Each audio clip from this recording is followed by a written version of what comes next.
গণতন্ত্র সমাজতন্ত্র এসে আপনাকে ডালিটা দিয়ে আপনাকে টাকা পয়সা দেবে না আপনি পরিশ্রম না করলে, আপনাকে খাবার দেবে না আপনি পরিশ্রম না করলে, আপনাকে পোশাক আশাক দেবে না আপনি পরিশ্রম না করলে, তাহলে পরিশ্রমই যদি করতে হয়। আসসালামু আলাইকুম, আলহামদুলিল্লাহি ওয়াহদা, ওয়াসসালাতু ওয়াসসালামু আলা মান লা নাবিয়্যা বা'দা। আউযু বিল্লাহি মিনাশ শাইতানির রাজিম। বিসমিল্লাহির রহমানির রহিম। আতিউল্লাহ ওয়া আতিউর রাসূল। রব্বি শরহ লি সাদরি ওয়া ইয়াসসির লি আমরি ওয়াহলুল উকদাতাম মিন লিসানি ইয়াফকাহু কাওলি। সুপ্রিয় মুসলিম ভাই বোনেরা, আপনারা কেমন আছেন? আশা করি আল্লাহ তাআলার অশেষ রহমতে তিনি আপনাদেরকে সুস্থ রেখেছেন, ভালো রেখেছেন।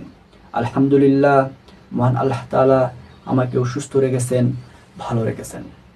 আমাদের মাঝে যেসব ভাইরা বোনেরা অসুস্থ আছেন, আল্লাহ তাদেরকে সুস্থতা দান করুন, আমিন। সুপ্রিয় মুসলিম ভাই বোনেরা, খুবই একটি গুরুত্বপূর্ণ বিষয় যা আমাদেরকে বর্তমানে এই সময়ে জানা খুবই জরুরি। তা হচ্ছে কর্ম, তা হচ্ছে কর্ম করা। সুপ্রিয় মুসলিম ভাই বোনেরা, আল্লাহ তাআলা আমাদেরকে সৃষ্টি করেছেন, তিনিই ভালো জানেন যে আমাদের জন্য কীরকম কাজকর্ম করলে, কীরকম পরিশ্রম করলে আমাদের ভালো হবে। আর আমরা যে পরিশ্রমী মানুষকে যে পরিশ্রম করতেই হবে, এই বিষয়টি আমরা মনে করি যে আমরা আবিষ্কার করেছি। জি না, আল্লাহ তাআলা এই জিনিসটি বলেছে, একটু পরে আলোচনায় আসবে।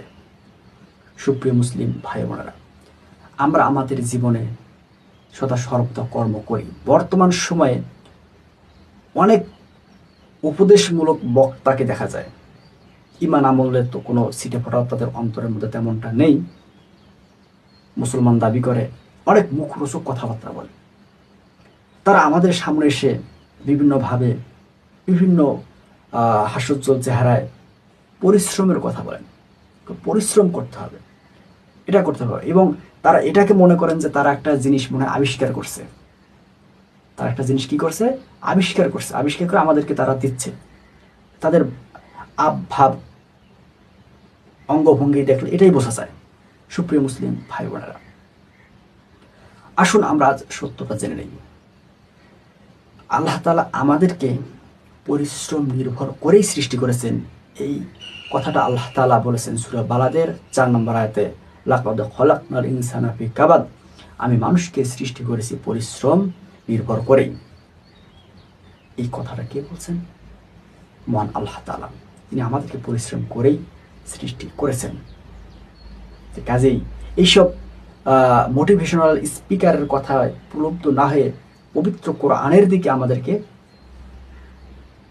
আমাদের মনকে ওখানে নিবদ্ধ করতে হবে। ওখান থেকে আমাদেরকে জ্ঞান অর্জন করতে হবে। সুপ্রিয় মুসলিম ভাই বোনেরা, আজ আমাদের মাঝে দেখি আমরা যে অনেকেই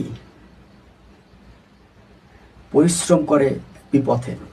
কেউ পরিশ্রম করে গণতন্ত্রের পথে, কেউ সমাজতন্ত্রের পথে, কেউ পুঁজিবাদের পথে, কেউ বা বিজ্ঞানের পথে নিজেকে বিজ্ঞান মনস্ক বলে দাবি করে এবং সেই অনুযায়ী কাজ করে।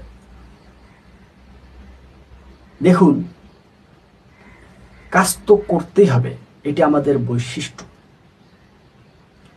আর আমাদের মাঝে যেসব মুসলিম ভাইরা অন্য তন্ত্র মন্ত্র দিয়ে তাদের জীবনকে সাফল্যমণ্ডিত করতে চায়, সেখানে কি তারা কি পরিশ্রম ছাড়া করতে চায়? জি না, পরিশ্রম করেই সেই কাজগুলো করতে চায়। এখন বিষয়টা হচ্ছে, যেহেতু আমাদেরকে পরিশ্রম দিতে হচ্ছে, তাহলে কেন আমরা আমাদের এই শ্রমটাকে বিপথে আমরা ব্যয় করব? কেন আমরা আমাদের এই শ্রমটাকে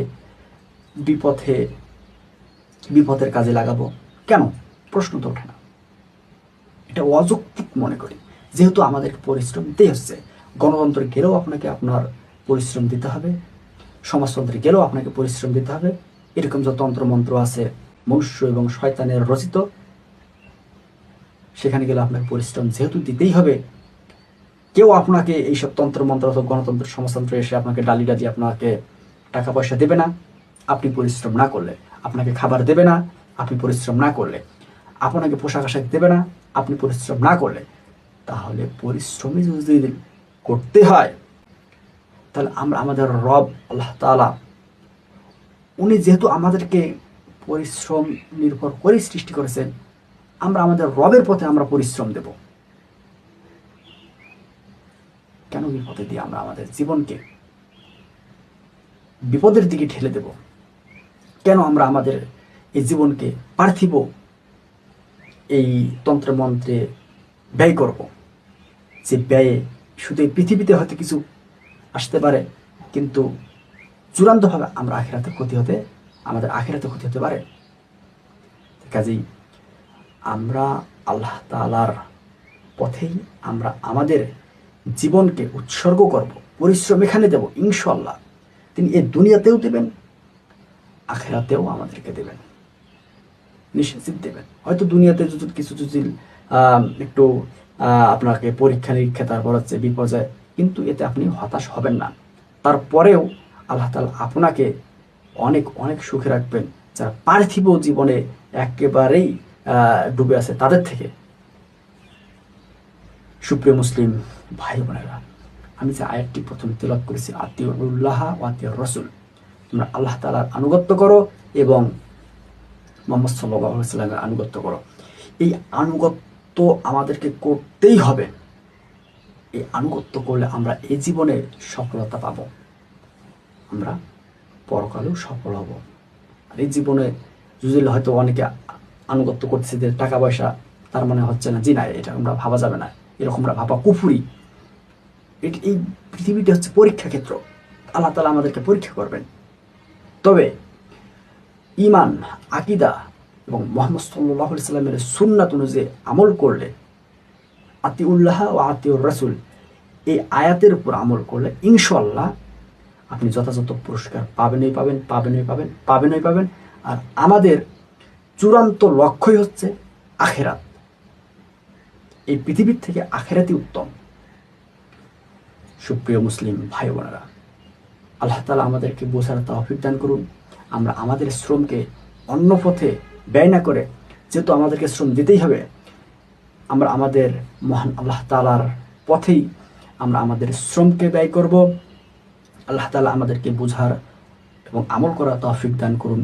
সুবহানাকাল্লাহুম্মা ওয়া বিহামদিক, আশহাদু আল্লা ইলাহা ইল্লা আনতা, আস্তাগফিরুকা ওয়া আতুবু ইলাইক।